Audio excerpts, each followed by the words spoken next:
हे देवी, आज कार्तिक शुक्ल 11 की तिथि है और इस 11 की कथा प्रबोधिनी देवोत्थान एकादशी का महात्म्य मैं तुम्हारे को सुना रहा हूँ। ब्रह्मा जी बोले कि हे मुनि श्रेष्ठ, पापों को नष्ट करने वाली तथा पुण्य और मुक्ति को देने वाली प्रबोधिनी एकादशी का महात्म्य सुनिए। भागीरथी, गंगा तथा तीर्थ, नदी, समुद्र आदि सभी तक फल देते हैं जब तक प्रबोधिनी एकादशी नहीं आती। कार्तिक मास की शुक्ल पक्ष की प्रबोधिनी एकादशी के व्रत का फल 1 सहस्त्र अश्वमेघ तथा 100 राजसूय यज्ञ के फल के बराबर होता है।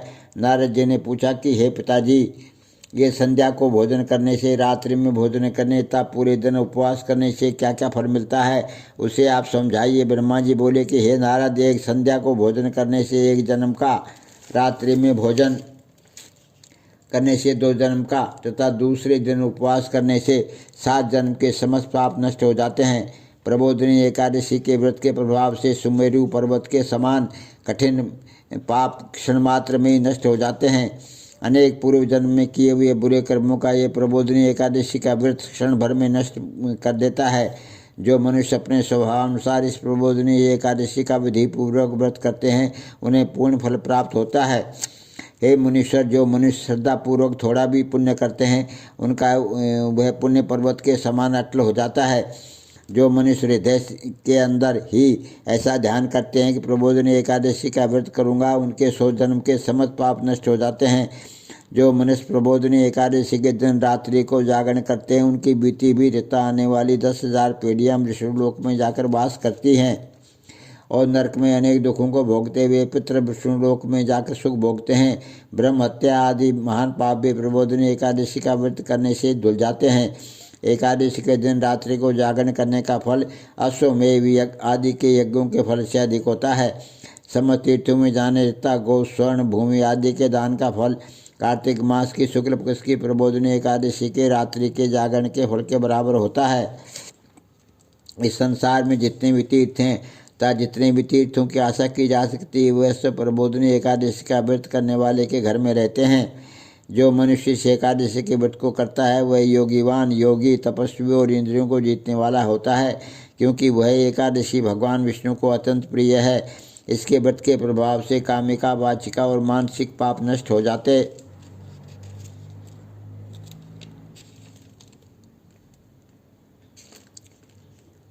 हैं। इस एकादशी के दिन जो भगवान की प्राप्ति के लिए दान, तप, होम, यज्ञ आदि करते हैं, उन्हें अक्षय पुण्य मिलता है। प्रबोधिनी एकादशी के दिन भगवान की पूजा करने से बाल, यौवन और वृद्धावस्था के समस्त पाप नष्ट हो जाते हैं।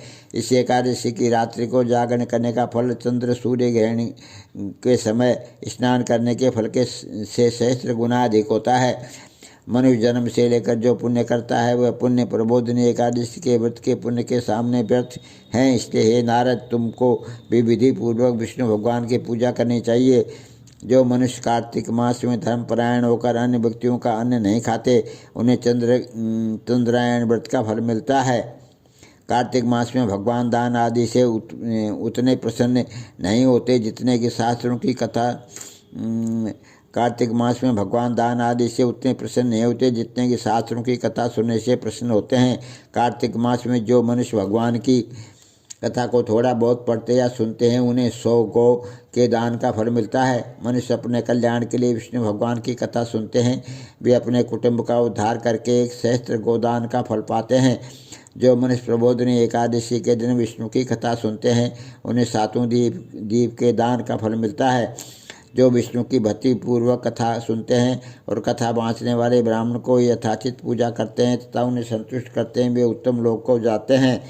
इस पर नारद जी बोले, हे ब्रह्मा जी, अब आप एकादशी के व्रत का विधान कहिए और कैसा व्रत करने से कौन सा पुण्य मिलता है, वह भी समझाइए। ब्रह्मा जी बोले कि हे नारद जी, इस एकादशी के दिन मनुष्य को ब्रह्म मुहूर्त में उठना चाहिए और नदी, तालाब, कुआं आदि पर स्नान करके व्रत का नियम ग्रहण करना चाहिए। उस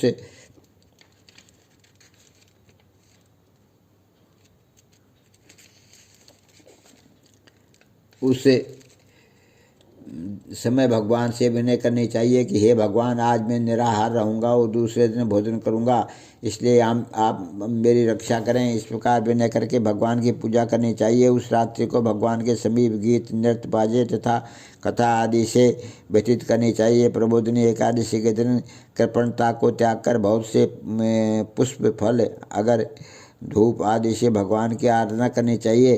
शंख के जल से भगवान को अर्घ्य देना चाहिए।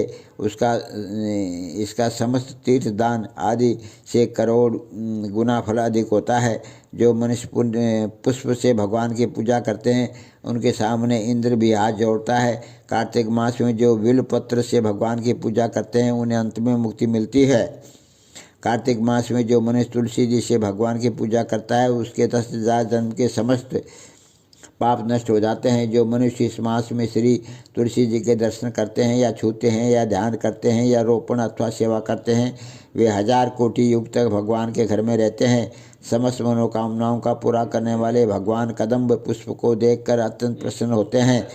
यदि उनकी कदम पुष्प से पूजा की जाए तो यमराज के दुखों को नहीं पाते। जो गुलाब के पुष्प से भगवान की पूजा करते हैं उन्हें मुक्ति मिलती है। जो मनुष्य बकुल और अशोक के फूलों से भगवान की पूजा करते हैं वे अत्यंत काल तक शोक से रहित होते हैं। जो मनुष्य विष्णु भगवान की सफ़ेद और लाल कनेर के फूलों से पूजा करते हैं उन पर भगवान अत्यंत प्रसन्न होते हैं। जो मनुष्य विष्णु भगवान की दुर्वादल से पूजा करते हैं वे पूजा के फल से 100 गुना फल अधिक पाते हैं। जो भगवान की सम्मी पत्र से पूजा करते हैं वे भयानक यमराज के मार्ग को सरलता से पार कर जाते हैं। जो मनुष्य चंपक पुष्प से भगवान विष्णु की पूजा करते हैं वे आवागमन के चक्र से छूट जाते हैं। जो मनुष्य स्वर्ण का बना हुआ केतकी पुष्प भगवान पर चढ़ाते हैं उनके करोड़ों जन्म के पाप नष्ट हो जाते हैं। जो मनुष्य भगवान के पीले और रक्त वर्ण कमल के सुगंधित फूलों से पूजा करते हैं उन्हें श्वेत द्वीप में स्थान मिलता है। इस प्रकार रात्रि में भगवान की पूजा करके प्रातःकाल शुद्ध जल की नदी में स्नान करना चाहिए। स्नान करने के पश्चात भगवान की पूजा करनी चाहिए। इसके बाद पूर्ति के लिए ब्राह्मणों को भोजन कराना चाहिए और दक्षिणा देकर मीठे वाक्यों से द्वारा सभा करनी चाहिए। इसके उपरांत भोजन को और दक्षिणा से गुरु की पूजा करनी चाहिए और ब्राह्मणों को बहुत सी दक्षिणा देकर नियम को छोड़ना चाहिए। ब्राह्मणों को यथाशक्ति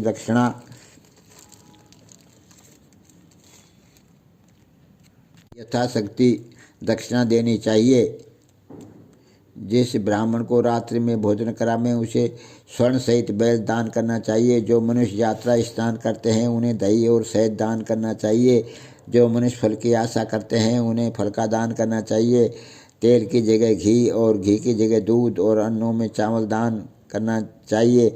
जो मनुष्य इस व्रत में भूमि शयन करते हैं उन्हें सब वस्तुओं सहित शैया दान करनी चाहिए। जो मौन धारण करते हैं उन्हें स्वर्ण सहित तिल दान करना चाहिए। जो मनुष्य बालों को धारण करते हैं उन्हें दर्पण दान करना चाहिए। जो मनुष्य कार्तिक मास में उपान्ह धारण नहीं करते उन्हें उपान्ह दान करना चाहिए। जो इस मास में नमक त्यागते हैं उन्हें शक्कर दान करनी चाहिए। जो मनुष्य नृत्य प्रतिदेव मंदिरों में दीप जलाते हैं उन्हें स्वर्ण या तांबे के दिए को घी तथा बत्ती से दान करना चाहिए। जो मनुष्य चातुर्मास व्रत में किसी वस्तु को त्याग देते हैं उन्हें उस दिन से पुनः ग्रहण करना चाहिए। जो मनुष्य प्रबोधिनी एकादशी के दिन विधिपूर्वक व्रत करते हैं उन्हें अत्यंत सुख मिलता है और अंत में स्वर्ग को जाते हैं। जो मनुष्य चातुर्मास व्रत को बिना किसी विघ्न के पूरा कर देते हैं और उन्हें फिर दोबारा जन्म नहीं मिलता। जिन मनुष्यों का व्रत खंडित हो जाता है वे नरक को जाते हैं। जो मनुष्य इस एकादशी के माध्यम को सुनता हुआ पढ़ता है उसे अनेक गोदान का फल मिलता है। बोलो प्रबोधिनी एकादशी की जय। मैंने प्रबोधिनी एकादशी की कथा तुम्हारे को सुनाई है, इसको ग्रहण करना।